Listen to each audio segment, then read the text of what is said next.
بسم اللہ الرحمن الرحیم۔ آپ دیکھ رہے ہیں ہمارا یوٹیوب چینل روحانی دستک۔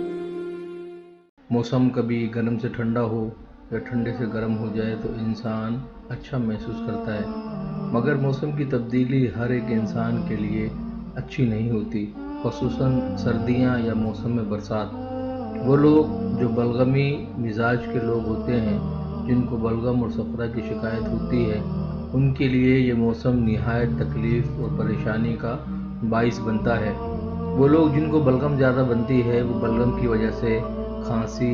گلے کی خرابی اور پھیپھڑوں کی تکلیف کا شکار ہو جاتے ہیں، اور یہ تکلیف موسم سے لطف اندوز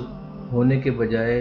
ان کے لیے پریشانی میں مبتلا ہونے کا ذریعہ بن جاتی ہے، اور پھر اس پریشانی اور تکلیف سے نکلنے کے لیے مہنگے مہنگے علاج کروائے جاتے ہیں، اور اکثر تو علاج انسان کے لیے کارگر ثابت نہیں ہوتا، اور بعض اوقات ایک دوا یا ایک ڈاکٹر سے شفا نہ آنے کی وجہ سے انسان کو بار بار ادویات اور ڈاکٹروں کو تبدیل کرنا پڑتا ہے، خصوصاً بلغمی مزاج افراد کہ جب سانس کی نالیوں میں بلغم کی زیادتی ہو جائے تو اس سے انسان بے پناہ تکلیف محسوس کرتا ہے۔ اس سے مکمل نجات حاصل کرنے کے لیے آج آپ کے لیے کلام مجید فرقان حمید سے ایک نہایت ہی سہل اور مجرب وظیفہ لے کر حاضر ہوئے ہیں۔ اگر آپ اس کو ہمارے بتائے ہوئے طریقے سے کرتے ہیں تو انشاءاللہ تعالی اس عمل کی بدولت سے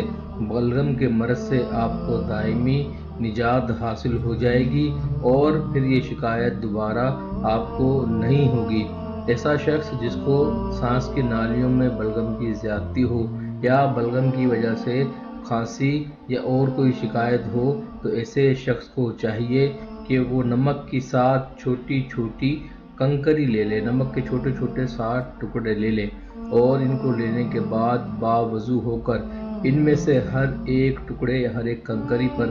7 مرتبہ آیت الکرسی اور 1 مرتبہ سورہ ملک پڑھ کر دم کر لے۔ ہر روز نہار منہ صبح کے وقت ایک کنکری منہ میں رکھ کر چوس لیں۔